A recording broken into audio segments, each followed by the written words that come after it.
Oi! What's up, ladies and gentlemen? It's just the two of us here. That's right. And we're still in our old nonsense form as per usual. Yeah, Massachusetts for God knows what, but he's there. What is I've Dustin been to doing? Massachusetts one time, and so you know, it's a nice place to go. I think it's I've been to Mass. I like Boston. I We like never got Boston. to Boston. That's one of the things I regret about the trip that we did make there. We Ooh, didn't get to Boston, so that's still on the list. I've been to where did I go to? I've been to the suburbs of Boston, like across the river.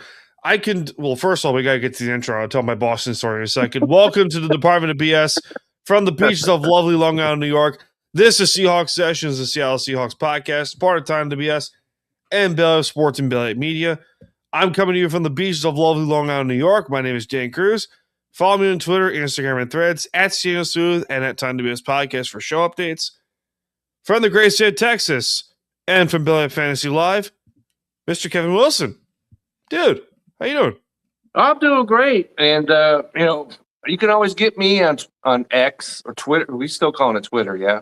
Screw it, we're still calling it Twitter. Why not? We're Okay, doing it. so at Kevin62 WILSEA, and so I'm doing great. As we were talking in our super secret pre-meeting, that tomorrow, the 13th of December, is the day that my wife and I actually met face to face, There we go. and we like to celebrate that every year. So that's what we're doing. That's There you why you go. don't see the flag behind me, the normal setting, as we are away from home today and tomorrow. And For so those listening, you're like, huh? What is he talking about? Like, just watch the show. that's Do right. it. We know there are loyal followers of the show, so you know what I'm talking about right here. So Yeah, sure. Why not? yeah. So if you're wondering, wait a minute, there's something missing in the background. Well, that's because it's at home and we're not. So There you go. Oh boy. But yeah, we have I've been to Boston twice. I want to say I've been to Massachusetts multiple times, but because I used to have like cousins that were up there. I had an uncle and aunt that were up there for a while. And I've never been to Fenway. I have not. That's got to be on the list. That's on the list. If you go to Boston, you gotta go to Fenway at least once. Right. But they say that if you go to Boston, there's two sides of Boston. There's in the city and then across the river. That I can defend. Okay. Like the second you go to Boston, you're like, especially Boston bar culture is awesome. It is awesome Okay. because you got people in Boston that will they won't pick a fight with you. They'll try to fight you to stay awake and just go, come on, buddy, we'll take you home. Like, you know what I mean? You know what I mean? And they'll take you home and they're awesome. Or they'll just leave you, they'll leave you close to your car. So when you wake up sober, oh, my car's here. There you go. Okay. Car is always nice to have when you re-engage yourself the next day. This is true. But then And the second you cross the river, completely different state. It's like, oh my God, this is not Massachusetts. There's no way. But you are. It's like Harvard. Like the second you go to Harvard is like, where the hell am I? Where am I? But I mean, Massachusetts as a whole gets a bad rap because, Boston, to be honest here. But, Plymouth is nice. With the areas around the suburbs of Boston. we Are were in the gorgeous. middle of Massachusetts, a place called Lee, and Yes. we enjoyed that very much. So I love New England. I love the New England area. we went to all of those, because we went to Vermont first, drove into New Hampshire, and then a friend that I have known that was on my first ship and night way, way, way, back there lives in Maine. So we drove to see him. And we've also, just because we went to Rhode Island There you go. just to say that we, visited Rhode Island. And It's like here in Rhode Island. yeah, we did that instead of going to Boston when we were in Massachusetts. Now, out of what do you say? You went to Rhode Island, you went to Massachusetts. Have you been to Connecticut yet? Connecticut, we've been. Have you been to Mystic? Mystic, no. I did see the movie though. Okay, that was the lead-off question. Have you seen Mystic Pizza? I have, and that's one of Vince D'Onofrio's first movies back in the day. Great reference there, Kevin. Yes, and for I guess you could call it a chick movie, right? Okay, no, it is not.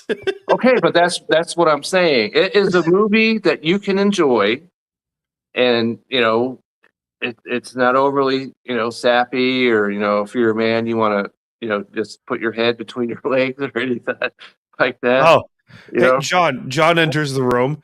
He goes, "Hey guys, don't want to be in the Seattle area right now. Major floods in the." Yes, okay, I did hear about that. I did. Yeah, it's bad. It's bad. I saw a picture. I don't remember what it said about what was the town, but it had water downtown. Huh.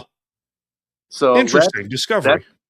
That's not a good sign. So yeah, Mother Nature's obnoxious that way. Yeah, we don't like that. No. So shout outs to you up there in Washington, because it's Washington. It's not Seattle. It's Washington. Really, most of the state's flooded.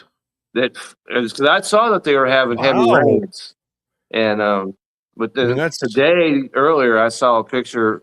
Like I said, I wish I could remember what town it was, but there's water downtown. Jeez. So. Jeez. Yeah. Yeah. So, Mother Nature's obnoxious. I mean, what are you gonna do? I mean, right. God. I mean, what was the other thing? Oh yeah, Mystic. I mean, New England gets a really bad rap because of like Massachusetts and Connecticut. Because don't go to Bridgeport. Don't go to Bridgeport, Connecticut. Well, we did not do that. We went to Hartford. We flew in there. Okay, Hartford's not bad. I can defend Hartford a little bit. And then we drove up and found out that right across the border in Massachusetts is the Basketball Hall of Fame, which I highly recommend. Really? Highly. Enjoyed that tremendously. So, all right. One of my bucket lists to go to is like Fenway. I also want to go to Foxborough. I really want to go to Foxborough. So in 2016, that's not high up on my list of things to do, but 2016 when the Seahawks were playing the Patriots, what was it, on Sunday Night Football? When Cam and Earl sandwiched Rob Gronkowski, I was gonna see if I can go drag my rear end up to Foxborough to go see the Seahawks and Patriots play in a cold night in December to watch some Seahawk football. That unfortunately did not happen because travel and expenses and stuff. But what are you gonna do? Yeah, but I like New Hampshire. New Hampshire's cold, and I love that. Been to New Hampshire, and it's been cold up here too. It's been cold here too, but like crazy. It wasn't cold. During the cold season, because our actual anniversary is in August, and so we went up there in August, and it was we liked it a lot because it was 104.5. Oh God, down here, and so we went up there, and it was like 78 or whatever it was, and yeah, that's nice. Yeah, that's nice. Definitely enjoyed that. Oh, indeed. All right. Before we get out of the rest of the show, we must remind you to like, follow, share, and subscribe to the show wherever you may be watching or however you may be listening. Just go do that. Like, rate, review, and subscribe to the show on Apple, Spotify, Good Pods, iHeartRadio, Amazon Music, the whole deal. Follow the official Time to BS Podcast Facebook page. Just go to Facebook and search it. It's not hard. It's not difficult. I'm pretty sure Betty White could do it, but she's no longer with us. But the joke just wrote itself. And engage in the comments as you guys have been doing. The deal. Just be nice. So we begin in this delightful show with the return of an old friend, the Smooth Report.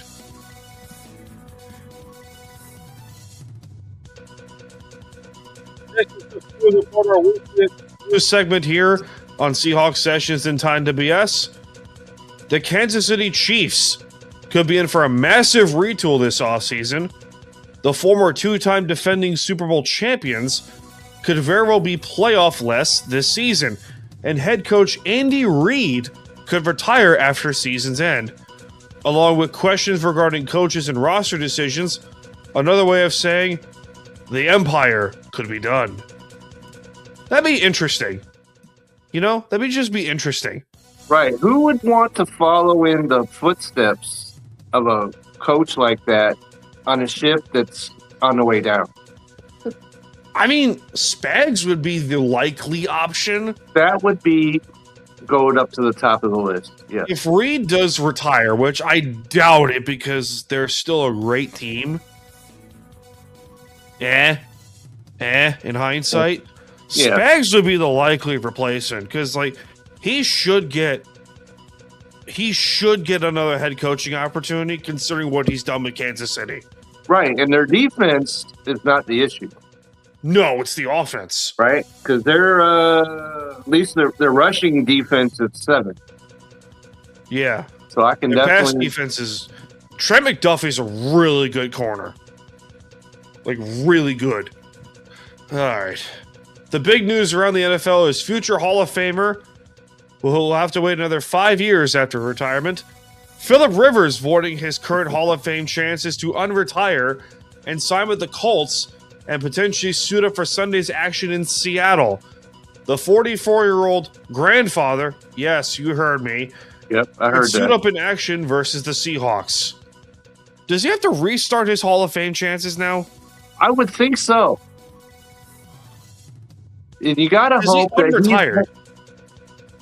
you gotta hope that he's not one of those ones that comes out of retirement and then, pretty much underwhelms whatever he's done in the past. Yeah. Because we've seen that. Also, congrats to Jacob Rodriguez of Texas Tech to win the college football defensive player of the year, the Chuck Bednarik Award. Was there ever a whole lot of doubt about that? I don't think there was.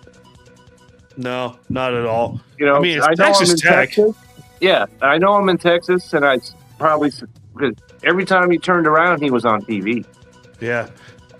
You'll like this one, Kevin.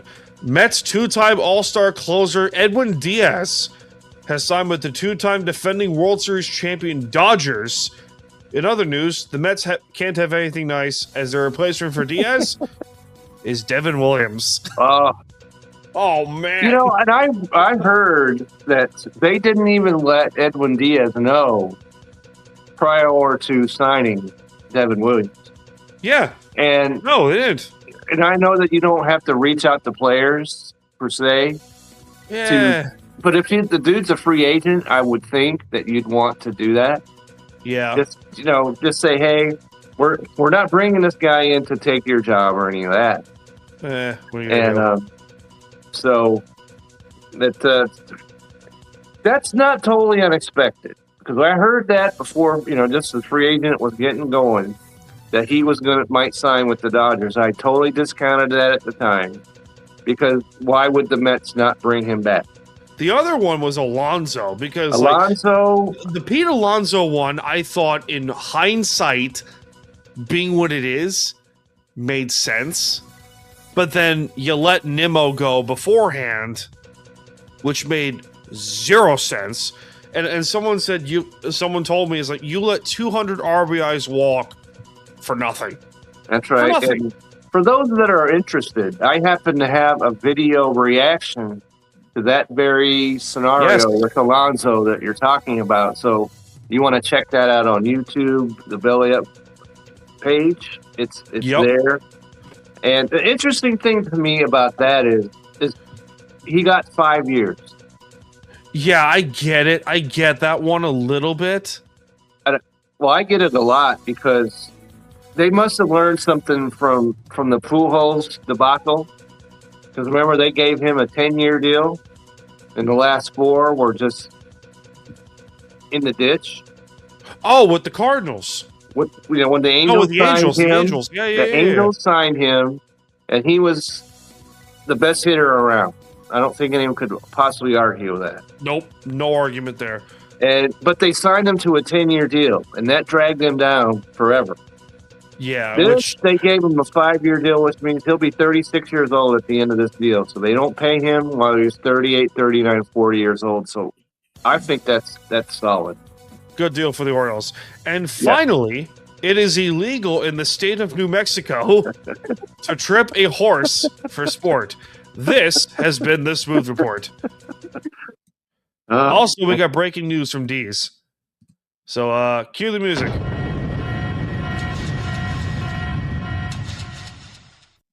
Uh, 10-time national champion, I believe. 10-time? Nick Saban was inducted into the College Football Hall. Okay, this was easy. Nick Saban's a College Football Hall of Famer.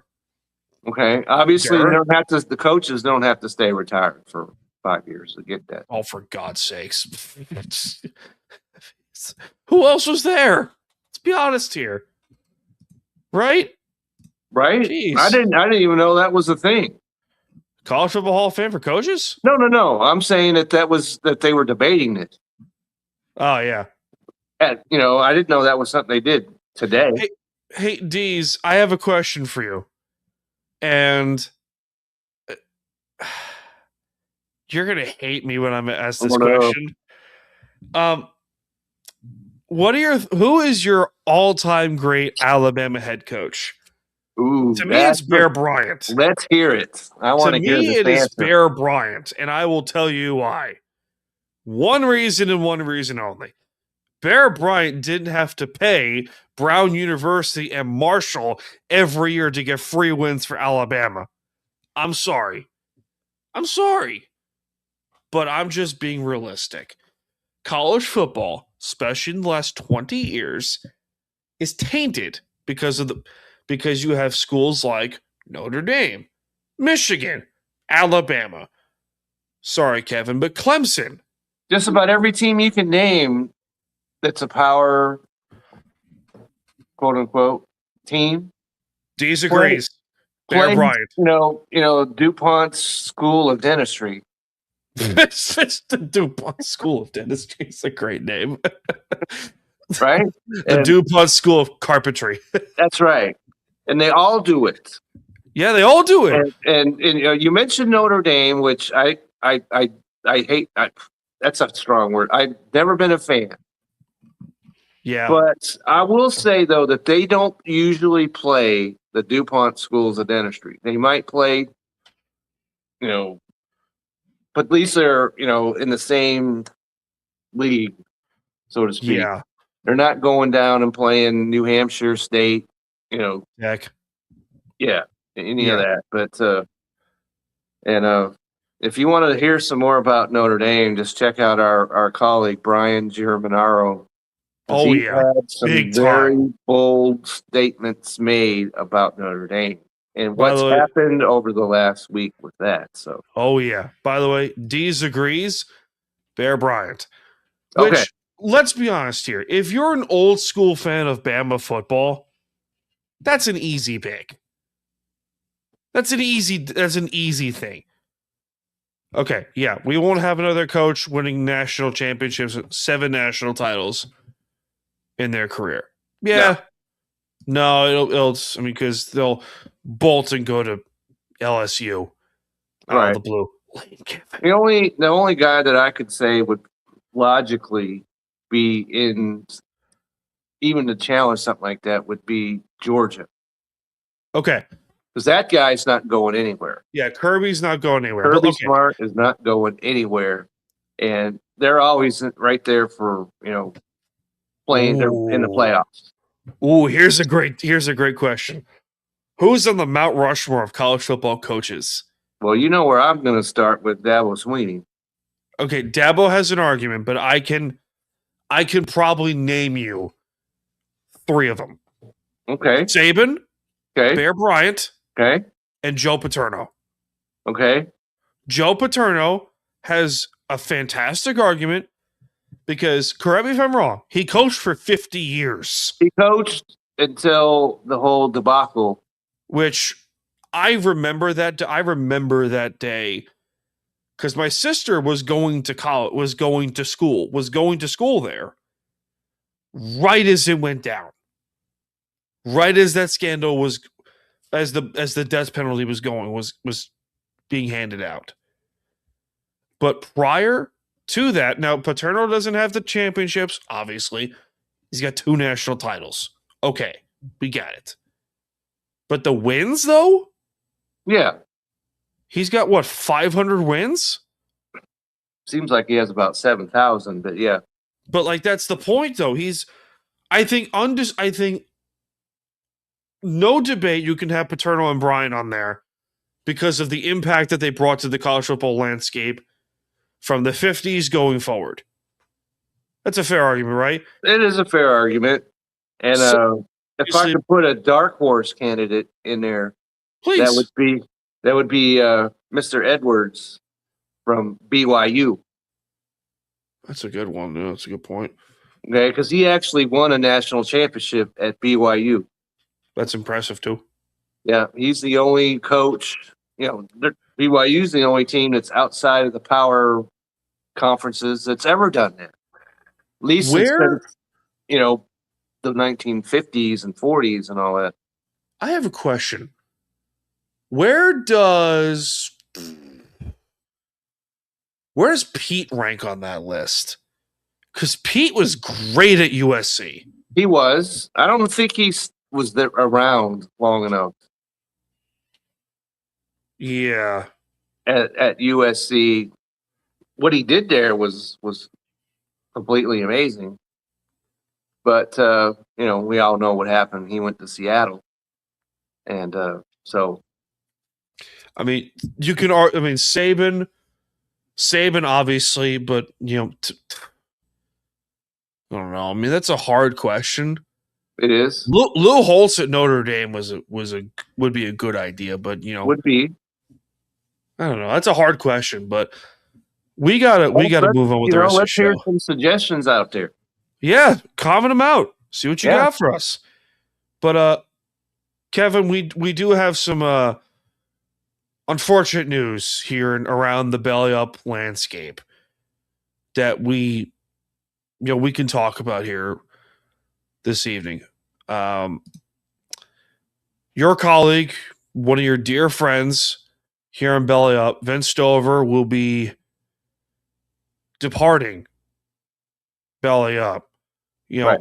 And obviously we wish him nothing but the best. Nothing but the best. Obviously. I mean, I got to know Vince a little bit from our BS Sessions episode we did not that long ago. Highly suggest you check it out. Volume 52 of BS Sessions. I think it was 52 or 51. I'm not sure. But regardless, 51. Go check it out. And you get to know the man behind the microphone that is Vince Stover. And when we found the news, you were the first person I immediately thought of. Because I know how much Vince meant to you. Here on Belly Up, obviously, with, doing the fantasy show, doing the baseball program. So I leave the floor to you. So give yourself a few minutes and just ramble as you do. Hopefully I don't ramble too much, but I got you. There are familiar. Vince and I have been doing the baseball show for 5 years now, and started off with it was 3 of us, and in the last few years it's just been him and I doing the show, and him collaborating, come up with topics and all of that, and I had started with another couple of individuals doing the fantasy football. Belly Up Fantasy Live football show, and they all disappeared into the night. And then Vince wrote in, and then we had rescued that show. And it's a show that we do every Tuesday night, him and I and Brian Germanaro. And if you haven't watched it, it's the playoffs, fantasy playoffs. So just throw that out there. And so he helped resurrect that show. So I could do, for a while there, I was doing 3 or 4 shows a week. And it was because of him. And as you and I talked about it, this is something I enjoy doing. I've never shied from the camera or any of that, but he has pushed me to be able to do better at something that I enjoy doing. And I will miss him greatly. It's going to be a challenge going forward to how we're, as a unit, belly up unit, how we're going to push the company forward without him, because he was behind the scenes a lot, running the fantasy department Yeah, he was and running a just lot of stuff. knowing a lot of stuff, and somebody that I got to know, behind the scenes as well, and got some contact with his father, and him and I have communicated. That's because of Vince, and so got to know things about his wife and his children, and he's just a quality person. So anything that he puts out, you're going to want to pay attention to. I don't know what that's going to be going forward, but as I said in our super secret belly up channel, I appreciate him. I appreciate everything he's done, and I'm sure we'll continue to do, because we'll stay in contact. Of There's course. people that come into your life that are supposedly good friends, and then they disappear forever. And Hmm. that's not going to be the case here. So I appreciate him and everything he's done for me. Well said, Kevin. Well said. But I don't know Vince that well. I've talked to them a few times here and there. Obviously, we did BS sessions together. And again, I'll shameless plug, don't care. Volume 51 of BS sessions, go check it out. It's on YouTube, it's on Spotify, the whole 9 yards. And he sounds like who he is. And who he is exactly what he sounds like. Right. He's a genuine laid back guy who just wants to talk sports and wants to talk life. And he's a great guy. And you couldn't have said it better. I couldn't have said it better myself than what you just said. We'll miss him, obviously. I mean, we don't know what his future may hold, but he's got a room in this seat always in the Department of BS, and wherever he will reside or stay, who knows? Maybe we'll run into him again soon. Maybe we But will. I knew when because he lived in Kentucky for a long time, mhm. and recently moved up to Wisconsin. Oh yeah, And I know his faith. I know what he does, and so just the best to him.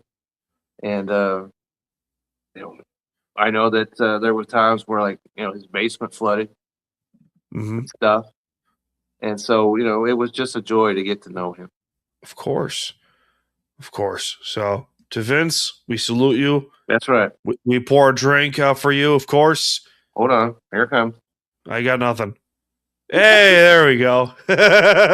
Came out of nowhere. For those watching on YouTube, that was delightful. That was. So there you go.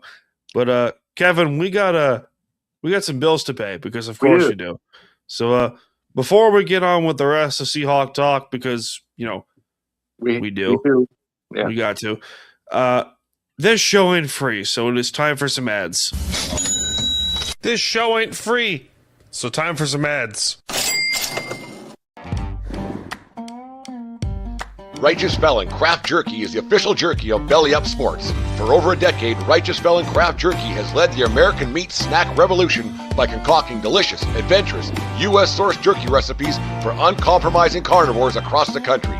With 15 different flavors to choose from, Righteous Felon has all jerky lovers covered, and by using promo code BELLYUP, you will get 15% off your purchase at righteousfelon.com. Do your taste buds a favor today and rip into a bag of Righteous Felon jerky. That's right, peeps. Promo code BELLYUP in all caps for 50% off your order. The various flavors of jerky, righteousfelon.com as per usual. Thanks to our friends at Righteous Felon Beef Jerky for sponsoring this podcast and all the Belly Up podcasts. Kevin, question. Answer. How well do you remember the 2023 NFL draft? That's not at the top of my, my mind at present. But yeah, for obvious reasons. But obvious reasons. But I could remember some things about it. Do you remember who went first? I'm going. I got you. Okay, bring it. So the first 5 picks were Bryce Young, okay, CJ Stroud. Right. The third pick. Who was the third pick? Do we need to on it? I'm on it. 2023 NFL draft. I'm on it. Okay. Oh, jeez. Oh, Will Anderson went third. Wow, how did I forgot about that? Yeah, to Arizona. To the Texans. I'm sorry. The Cardinals traded down with Houston. That's right. And then Anthony Richardson went 4th. Okay. Devin Witherspoon went 5th. Now the reason I bring this up, Kevin, is I thought about this. Mm-hmm. Do you remember how many analysts or so-called experts were picking the Seahawks to take Anthony Richardson with the 5th pick in the draft? Yeah, there were quite a few, including some of the, more what's the word I'm looking for? Smart people? Yes. In the room. And now that we're because I was live during that draft. Yep. And as I am usually. Oh yeah. And, could that have worked out any better? Literally and figuratively for the Seahawks that they didn't have to make that choice. Now, and Devin Witherspoon was the choice. In other news, they were also projected to take Jalen Carter. That's right. I remember with the 5th pick. Also, they were projected to take either Anthony Richardson or Jalen Carter. Yeah, and Devin Witherspoon's name never entered the conversation. Never did. That was a Pete pick. That was one of the last great Pete Carroll decisions I think he's ever made. Right. I mean, I say that jokingly, of course, but I mean, the Colts are the Seahawks' next opponent. Right. As we record this. Yes. And Richardson is not playing. No. He's hurt. He's nowhere to be found. Literally nowhere to be found. So much so, Daniel Jones, up until last Sunday, took his job. Right. And let's just say, did well. Yes. He, everything you could see. It seems like New York players, they get farmed out to other teams. Weird, right? And excel. Yeah. We've got an example, right? 2 of them in Seattle. Recent history. Yeah. Of that. And now Gino, and then of course Sam. And now you hate to see that because Daniel Jones was having a good season, even you could say maybe even great. He was having a great year, and to get hurt like that, and he wasn't hit or any of that. It's just one of those things that happens, and so you got to feel for the guy. I know, we have lots, including you, colleagues that are in New York or in that area, and it's just tough. It's tough, but I remember how overhyped Anthony Richardson was. He was absolutely over because they only had 13 games of college football experience. It wasn't even just that. He threw well below average completion percentage in college, mind you. Right. He threw, 58% completion percentage his last year at Florida? I'll buy it. I mean, I believe so. I mean, someone fact check me on this, but but then he was so overhyped because they saw the athleticism and they said, you know what? Screw it. Let's see what this kid can do. And for those that actually pay attention to the draft process and actually pay attention to the tape and they go, this dude has such raw talent and such raw ability. He was a project at best. And I mean, geez, I'm pretty sure even John Schneider, the GM, we know how well he evaluates quarterbacks. Yeah. He wanted Josh Allen. He wanted Josh Allen one year. The Bills got him. By the way, congrats to Josh Allen and Haley Seinfeld. They're expecting their first child together. Okay.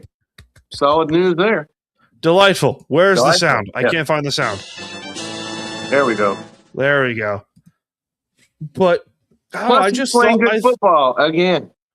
Yeah, but I thought about this and I said, wow, I remember when the Seahawks were projected to take Anthony Richardson with the 5th pick.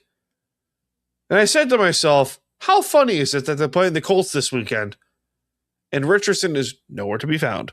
Right. How funny is that? That is, we could talk about revisionist history all we want. Who knows what might have occurred if the Seahawks had brought him in? Probably not well. Probably not well. Is what, it didn't go well. It hasn't gone well. Nope. And just because you're in a different place, but he hasn't been healthy. No. And when he was healthy, it didn't look good. He was stinking up the joint. So badly. It's one of those things where you're just, yay, Seahawks, the way it worked out. That Jalen Carter's another guy that, as you mentioned. And Carter was interesting. He was, and he's had his moments. He's had his moments, but he's panned out for the most part in Philly. Right. Plus, he's spitting on people and stuff. Yeah. And all that, or, at them anyway. Sure. And so, what kind of character are you doing that sort of thing? But, so, given the choices, Seahawks, yay for you. Yay. I mean, also, by the way, who they picked 20th? The Seahawks in this draft. I do remember that. The best receiver in football, Jackson Smith. Right. And he went, and there was a run of wide receivers. Jordan Addison was one. I forget who else it was. Off the top of my head, I want to say Zay Flowers. Zay Flowers was there too. And nothing against Zay Flowers. He's done some things, and Jordan Addison's had his moments as well. But Quentin Johnston with the Chargers, right? And he's not really measured. Nope. Had his moments, but you combine all 3 of those receivers into one, and maybe you have JSN. Yeah. Maybe. But I don't know. I thought about it. I thought about it this evening, and I said, that's a good discussion to have with Kevin. Yeah. Maybe he'd like that. But we also have some more stuff to talk about in terms of the Raiders department. My new favorite thing we're doing. Weekly Raider report, I guess. I mean, what are you going to do? I mean, I love it. I love it. I mean, let me just guess that it's not going well in Raiders land. I mean, well, I asked a question on Twitter the other day on the Seahawks on the Time to BS podcast Twitter account, and I got quite a very interesting slew of responses. So I think for today's Raiders report, I think I would read you the comments and the replies that I got back. This ought to be very interesting. Oh boy, this will be fun. So I asked, and I quote, Raiders Twitter, Hawks fan here. Thoughts on Pete Carroll? Seriously, not trying to joke here. I'm genuinely curious to see your honest to God responses. Oh boy. One response is, let him and his Nepo baby get us the first overall pick. Replace him in the offseason. Oh, this is going to be wonderful. I can already feel it. I can already feel it. Also, this other comment goes, did you honestly think he'd be able to switch up the whole momentum around one season and make us a playoff team? No, but I also thought he'd look at the regression of the online and the baffling decisions being made and fire his sons. That was not going to go well when he brought them in the first place. Nope. I think he's got coaching skills, sure, but I don't think he's able to communicate those skills or connect with coaches and players anymore. It's easy. Hate the rampant nepotism.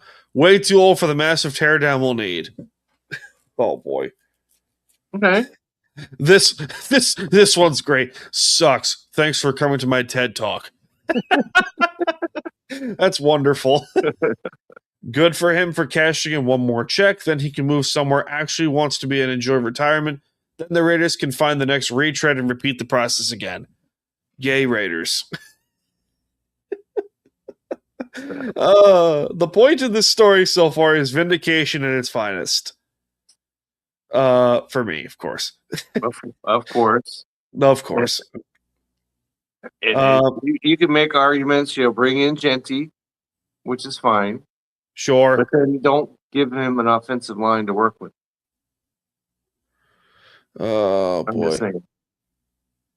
Bring in Dino Smith, who's thrown 78 interceptions or something like that.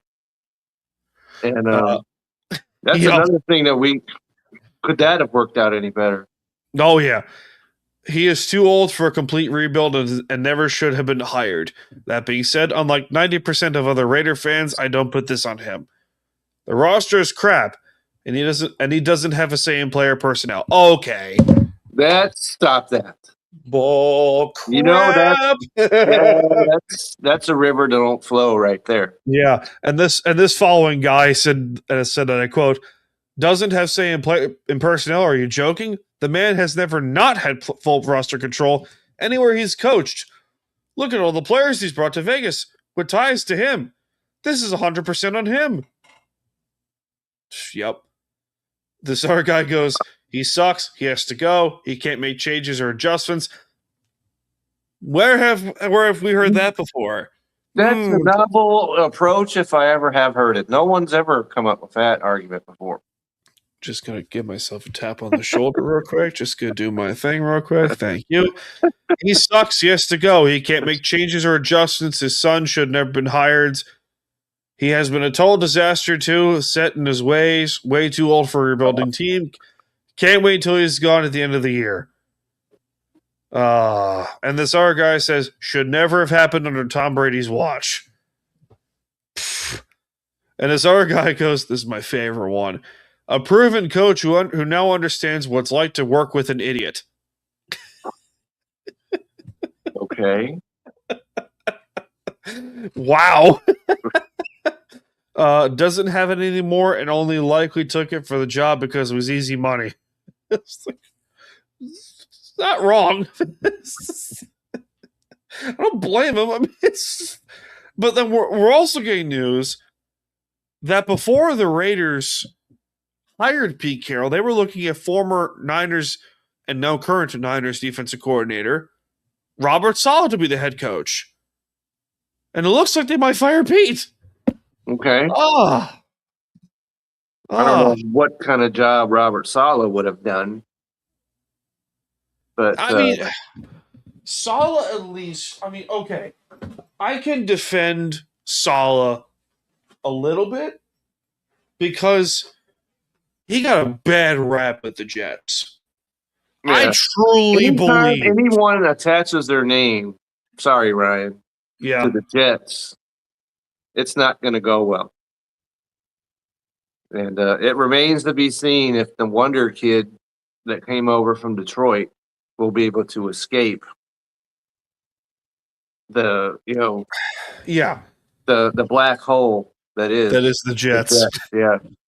I truly believe this. If Saleh were to get a better opportunity, like, let's throw this out there.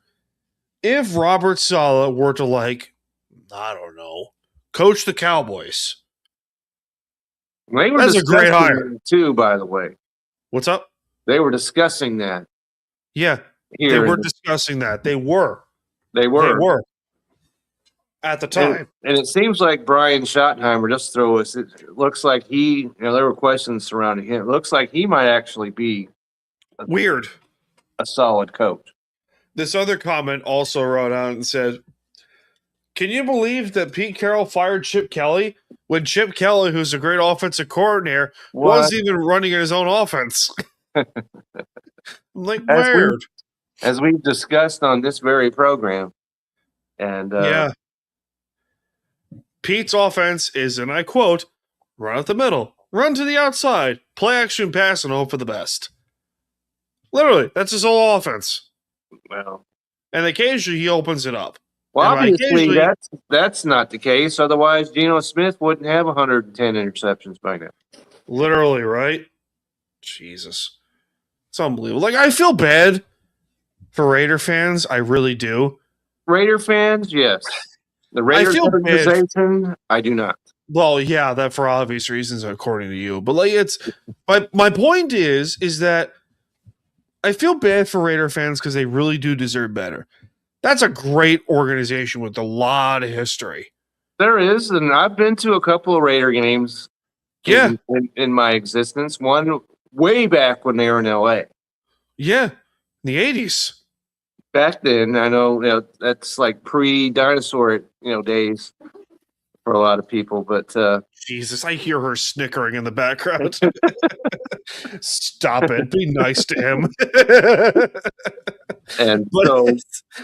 Yeah, and there's not. It's as far as fan base goes. There's not probably a more, when it comes to the Raiders, more loyal fan base. Devoted is a great word. It is. They are devoted to their team. Yes, that they are. And then that's one thing that I do know is if you go to a Raider home game, don't wear the other team's, colors. It's not going to go well for you. They will beat the crap out of you. That is very true. But my whole point here is there were a lot of Raider fans that were excited when Pete Carroll got hired. And a lot of people, including a certain, prediction that I sent you guys earlier in the week, that have said, and I quote, where's the picture? Let me go find it. This is wonderful. That the Raiders would finish with 9 wins. Yeah, there are geniuses out there that really thought and bought the Pete Carroll salt and said, hey, we're going to think the Raiders are going to win 9 games. That's the same people that thought the Seahawks would win 5. That was the point I was going to make, dude. This same prediction was like, hey, the Seahawks, they signed Sam Darnold to automatically 4 wins. And that's probably the same people that are saying that the Colts should have signed, Cam Newton to be their quarterback. For God's sakes. I don't know if you saw that or not. And, I did. Cam Newton and Colin Kaepernick and all this other kind of absolute nonsense. Sure. And these people get paid. Yeah, a lot of money. They get paid a lot of money to come up with these kind of nonsensical, utterances. And and I know, of course I know, because I'm in the business of making predictions, and some of them come out wildly wrong. I know this because whenever I do that, it is pointed out to me in no uncertain terms. Oh, yeah. But I have never uttered any kind of nonsense like the Raiders will win 9 games. I mean, even the most, understandable people in the world, they had to have seen this coming. Because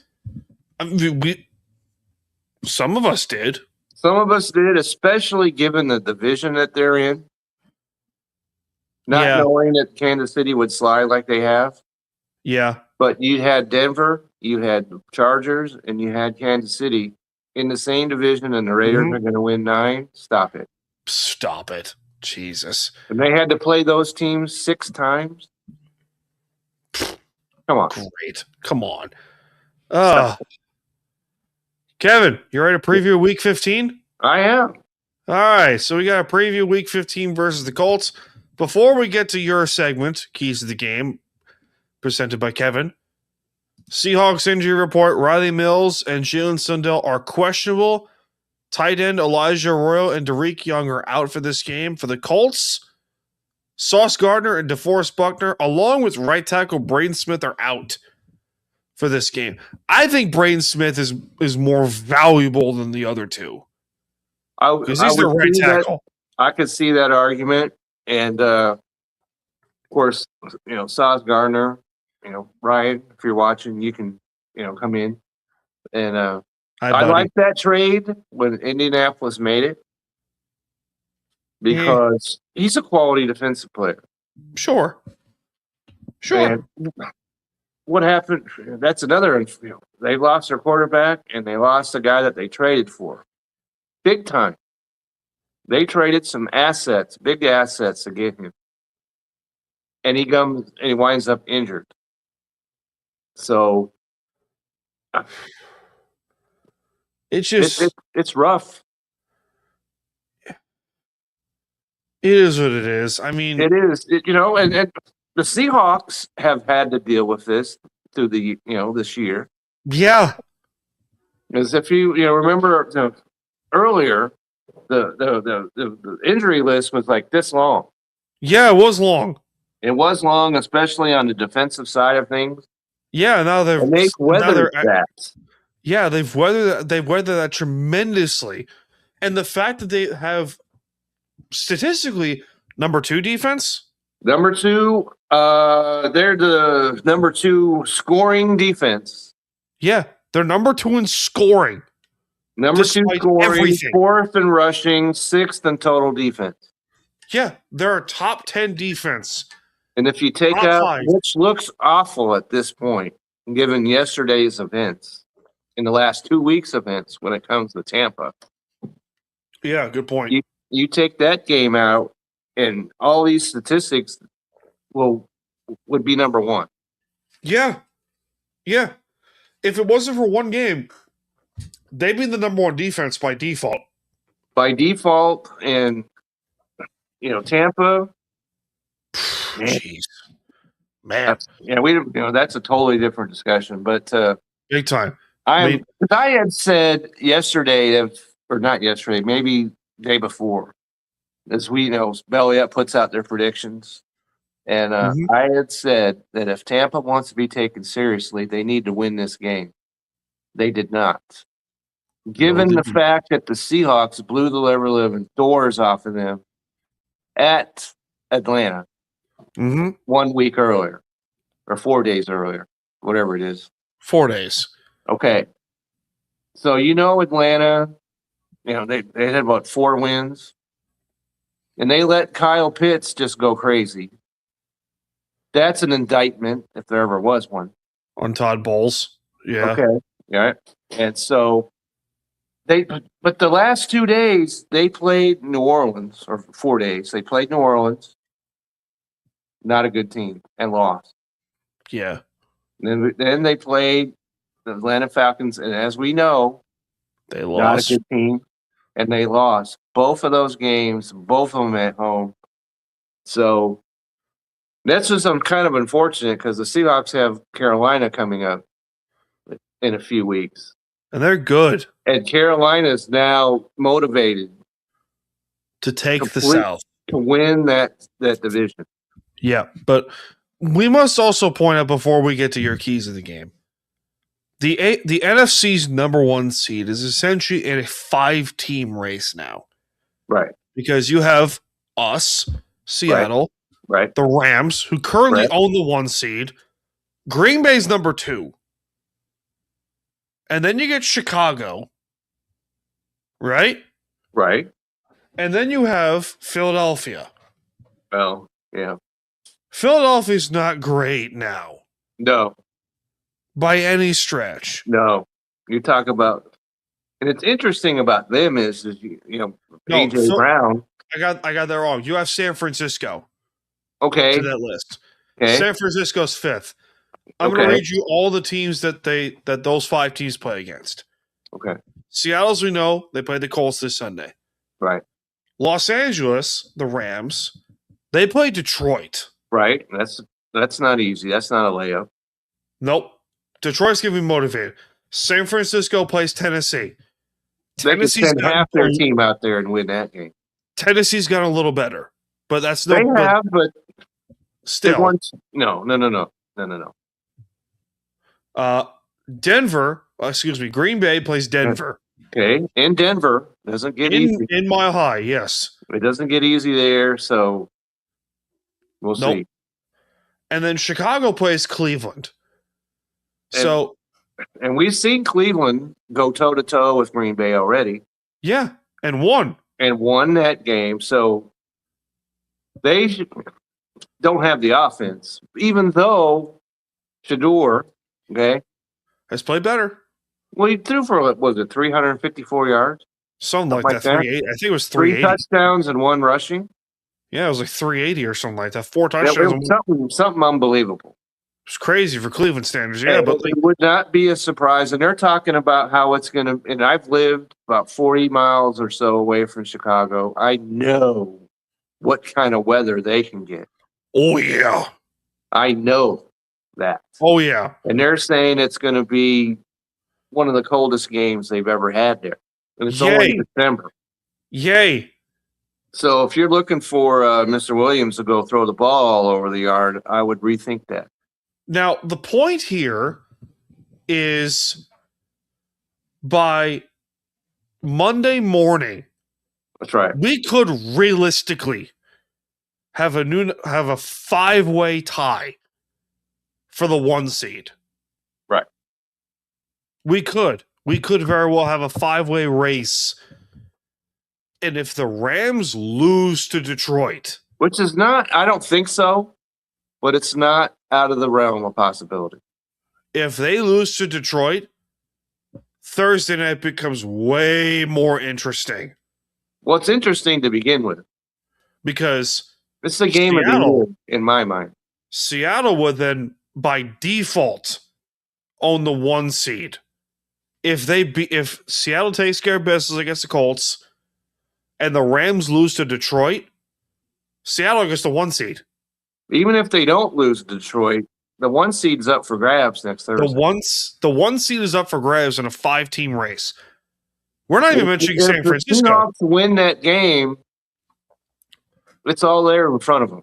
We're not even mentioning the 49ers. San Francisco is getting healthier. Which I've mentioned that. Yeah. They are getting healthier, and they have 9 wins and have been an absolute medical tent, walking kind of thing. Yeah. San Francisco is obviously no pushover. No. Obviously no pushover. No. And then San Francisco plays the Colts next week.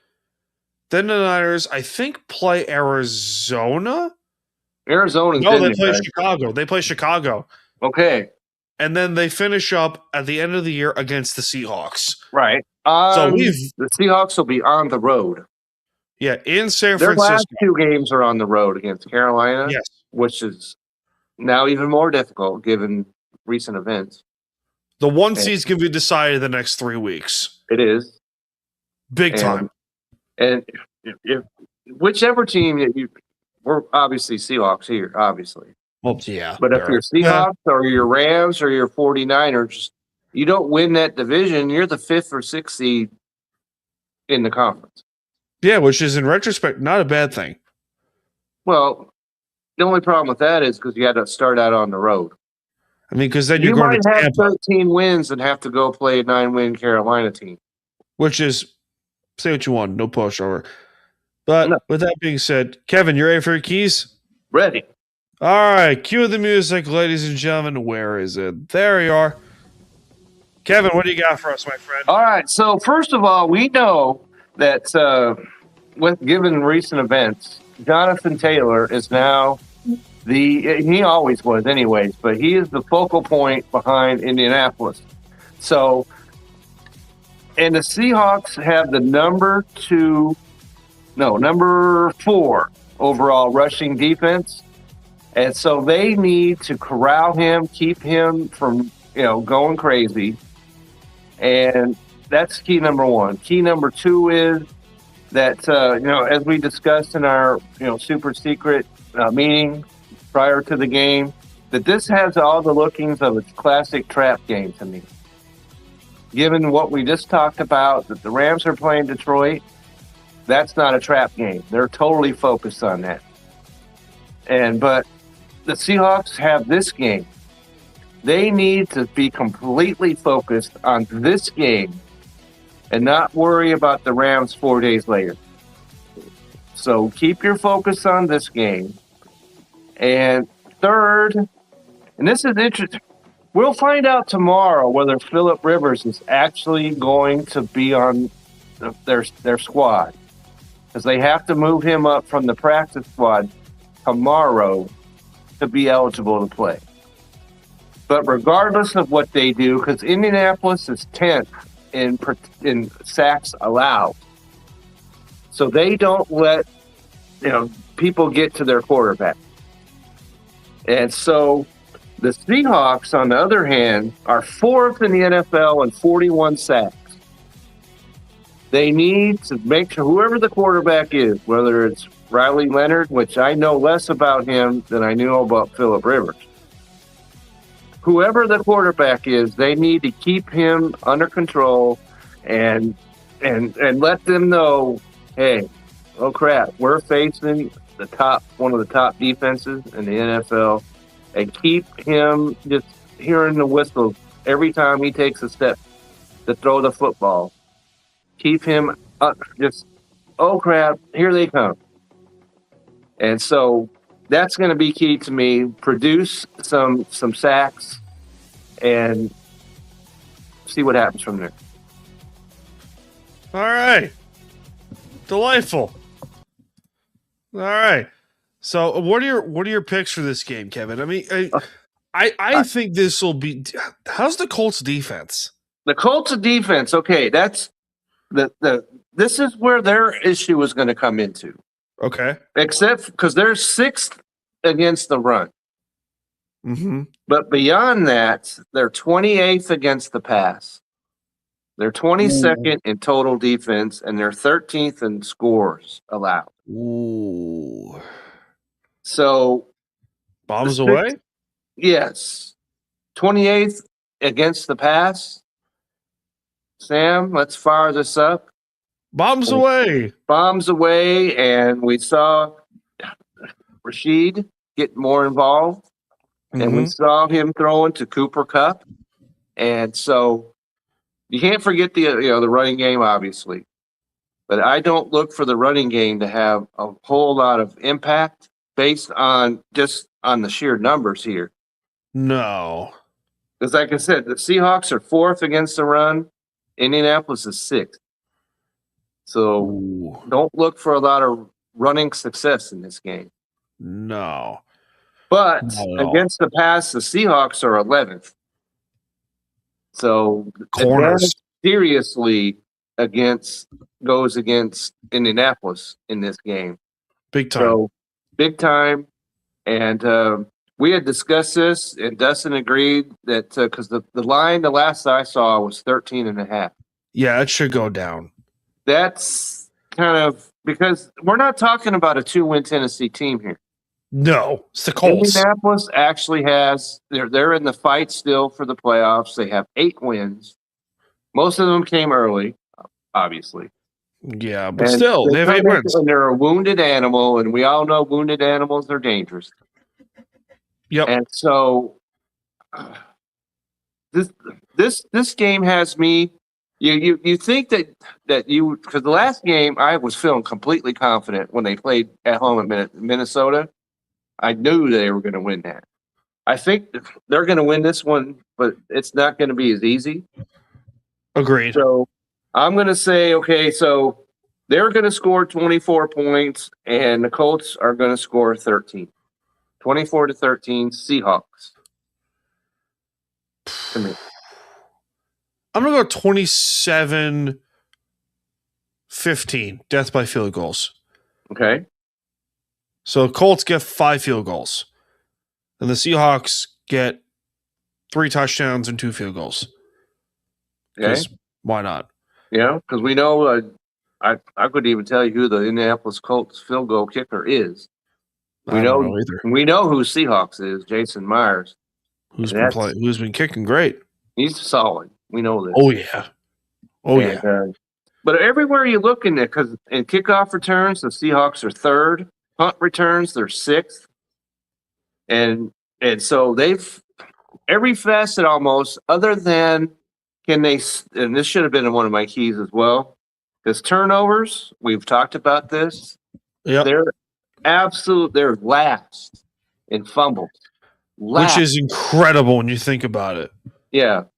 And absolute last. And interceptions, he's protected the ball okay. Yeah, for the most part. For the most part. So if they don't fumble the football, which would be highly advisable, then everything else looks. The Seahawks had the better team. We know this. Yeah. We knew this before Daniel Jones got hurt. But like I said, a wounded animal, Indianapolis, their season is in danger of just going completely off the rails. So they're going to come out motivated. Yeah. So the Seahawks are going to win, but I'm not buying 13.5. Not at all. Not at all. You ready to get to time to Q&A, Kevin? I am absolutely ready. All right, time to Q&A with myself and Kevin Wilson before we close up shop. Our ask questions, debates, and comments. We'll take them. But we got 3 questions. We got 3 questions this week. Who gets more rushing yards? Jonathan Taylor or the combination of Kenneth Walker and Zach Charbonnet? Okay, so before I answer that question, who would you suspect would have the most yards? The combination or Jonathan Taylor so far? I'm going to go with the combination for the combination. You would be correct because Jonathan Taylor has 1,356 yards rushing. Wow. Which is wow. Okay. But the combination has 1,390. Wow. Okay. And Jonathan Taylor, of course, has 16 touchdowns. The combination has 12. But there's where the problem comes in. Jonathan Taylor's last 3 games, he's played Kansas City, who's ranked 7th in rushing defense. Then he played Houston, which is 5th in rushing defense. Then he played Jacksonville, who's 1st. Now he's got the Seahawks number 4 defense up next. And this is what he's done his last 3 games: 58 yards, 85 yards, 74 yards, and 1 total touchdown in the entire 3-week span. Oh. So I think this is going to be close, but I'm going to go with the combination. They're going to have more rushing yards than Jonathan Taylor will. Agreed. I'm in your same boat as well. Next question. Who are your top head coaching candidates so far for this season? Or for the next offseason? Who do you think? Clint Kubiak was on the top of my list. Now I'm not so sure. Yes, I think that he needs just a little bit more, because the offense is definitely working. But I think that if he gets one more year and produces the same results, then his name is going to be in golden lights flashing. I think Salah's up there. I think Robert Salah's up there because of what he's done again with the 49ers. Right. And they brought him in and good on them. Yeah. Because, let's face it, is it D'Amico? D'Amico Ryans, yeah. Okay. He was the 49ers defensive coordinator and has done a great job in Houston. Phenomenal job with the Texans. Phenomenal job, especially on, as I mentioned, on defense. We all know they have the number 1 overall defense. Yep. And it's fortunate for the Seahawks that they did not play Houston now. Correct. So sometimes you take what you can get at the time you can get it. So the other names that have been floated around, I don't know how I feel about them. I really don't know how I feel about him because, I mean, who's Denver's defensive coordinator again? That's a good question. Need to go to the Google machine. Give me a second. Google machine here. Because I know he's been floated around there. Vance Joseph. Vance Joseph is a name that we know, and that's a serious defense that Denver has. Oh, yeah. And we'll find out a little bit more about, because like we just talked about, Green Bay's up next. Chris Shula is on there as well. So we'll see about him. That's a name that I think is going to get a lot more buzz, is Chris Shula from the Rams. Because they don't have a ton of pieces there, but they're still really good defensively. They are. And you know, given what's happening offensively or defensively. Yeah. If you're a Rams coach, somebody's going to have you on the speed dial. Yeah, I agree. Next up, we go to you. Okay. Because the last question, is it the Army-Navy game this weekend? It's tomorrow. It is tomorrow. That's right. And it's tomorrow. So all I can say is go Navy, beat Army. Okay. Beat their little brains in. Yep. And tomorrow you can look, because I have a video in the can about that game, which will be coming out tomorrow. And it's Navy is a 6.5 point favorite. Not buying that. One of the great traditions in college football. That's right. That's one of the things that I mentioned. Watch the pregame, watch the postgame. There's nothing like it in all of sports. Yep, Army-Navy. Army-Navy, and you get the flyovers, and you get the guys coming out of the sky, and then whoever wins the game, they've got, first they go, they have to sing the song, and then the one that wins the game, they do their little thing. It is an absolute spectacle, and that's, we talked about this on Tuesday on the football show I'm on, that this is on one of the bucket list items, that if you ever have a chance to go to an Army-Navy game, you need to do that. Big time. And this year it happens to be in Baltimore. It's usually in Baltimore awesome.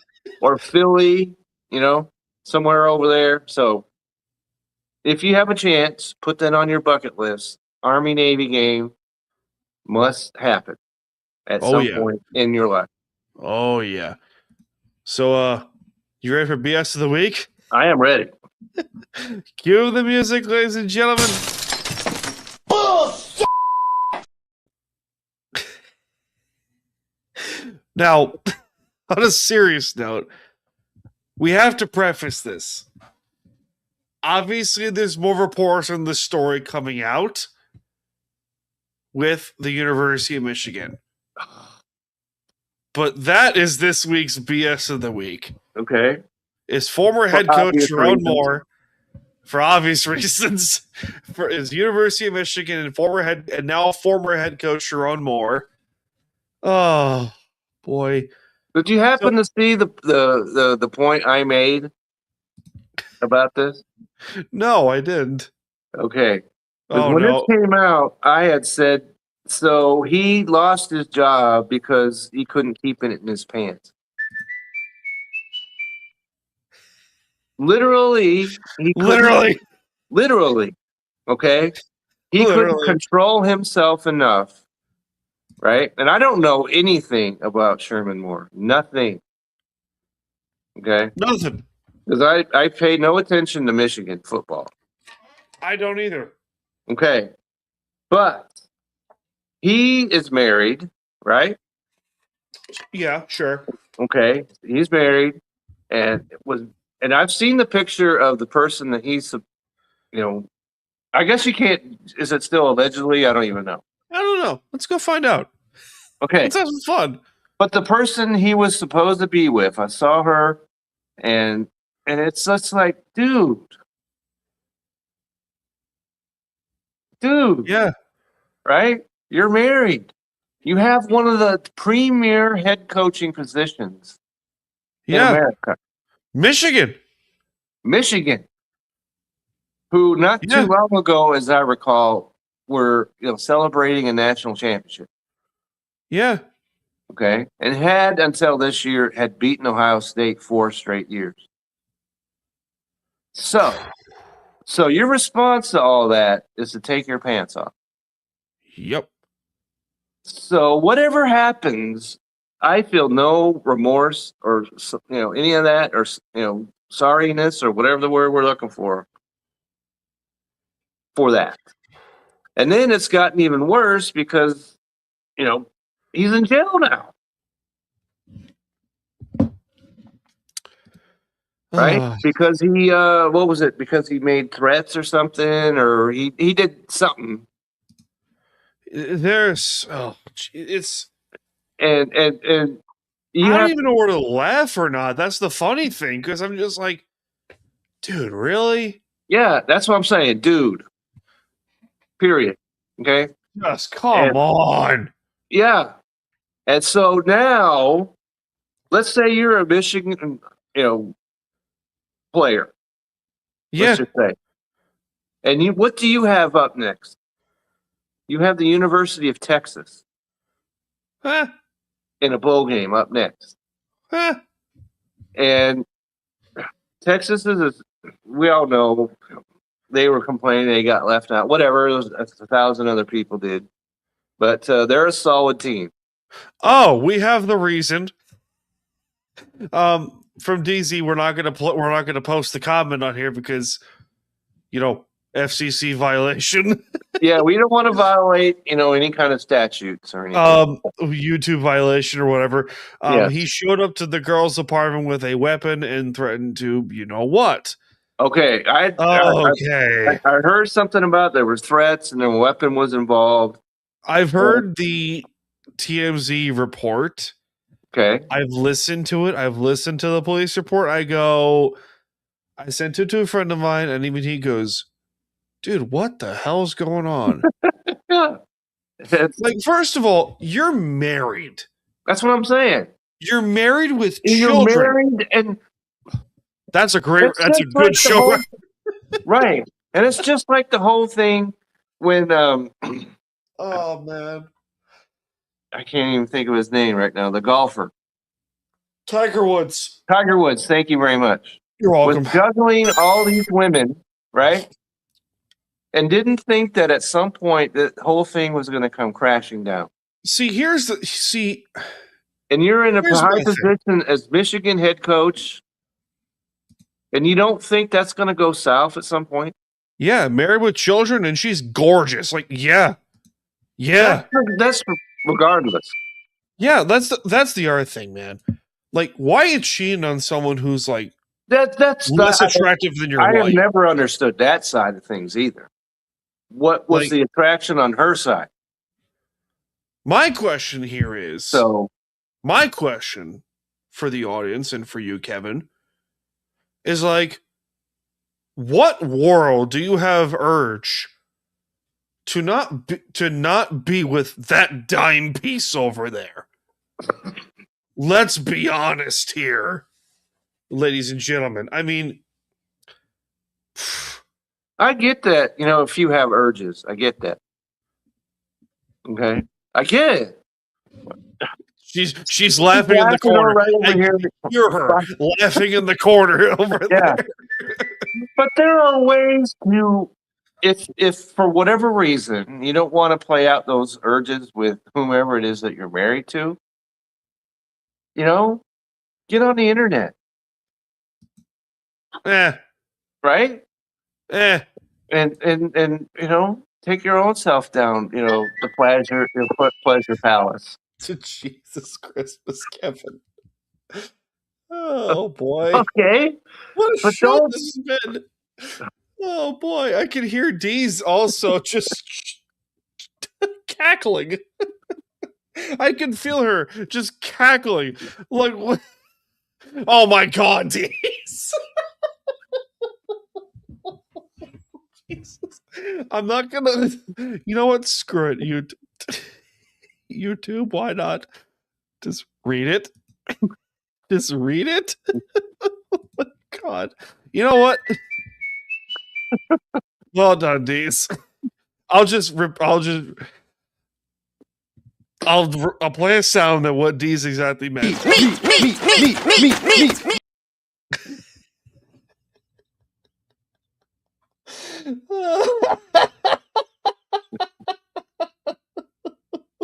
This is phenomenal. Yeah. You talk about off the deep end. Holy moly. Oh boy, what you have done has made God very unhappy. What you have done has made God very unhappy. Oh man. Dees, that might be in the Hall of Fame. Well done. Points to you. Yeah. Jesus. Oh man. That's phenomenal. That's phenomenal.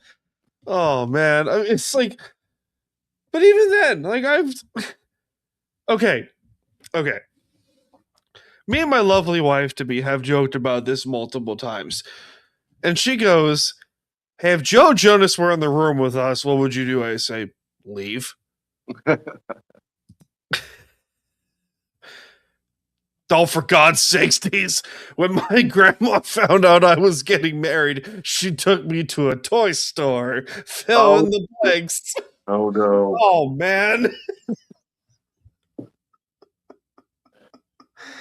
Oh, man. Mrs. Wilson, where's your Bible? Oh, my God.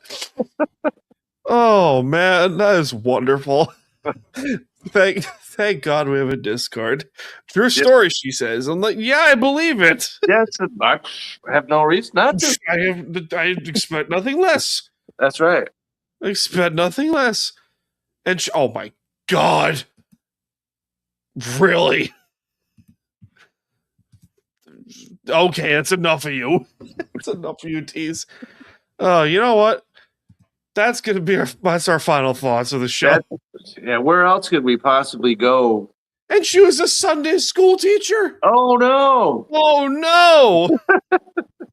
What you have done has really made God unhappy. What you have done has made God very unhappy. Oh, but where else we can go? Man. But further into the back alley. I don't think you know what? We forgot. The BS Express is in full force. Oh, man. That is wonderful. That is wonderful. You know what? She's the flight steward. She's the stewardess of the. That's right. Yeah, he's the flight attendant. That's right. Put on your seatbelt. He's the flight attendant of the part of the BS Express. Oh my God, that is wonderful. That's getting clipped. This whole thing is getting clipped. That is phenomenal. Oh, I love this show. I do. Absolutely. Oh man, Kevin, what do you got for final thoughts? Yeah, too bad Dustin couldn't been along for the ride. Yeah, what are you gonna do? Jesus, D's. Enough. God, what do you got for final thoughts, Kevin? You got nothing? Oh man, like I said, unless we want to go further in the back alley, I think we better bring this in for a landing. God, I hear her laughing hysterically in the corner over there. Oh my God. Oh, from Belly Up Fantasy Live in the great state of Texas, this is Kevin Wilson. From the beaches of lovely Long Island, New York, my name is Dan Cruz. This has been Seahawks Sessions. Oh my God, we got another one from D's. Oh, jeez. She's done. Okay, she's good. Okay. Oh, boy, we're going to get out of here. Be sure to like, follow, subscribe. You know the deal. We'll see you around. Don't do anything. That's right. Stupid. That's right. Stay out of trouble. Later, guys. Right.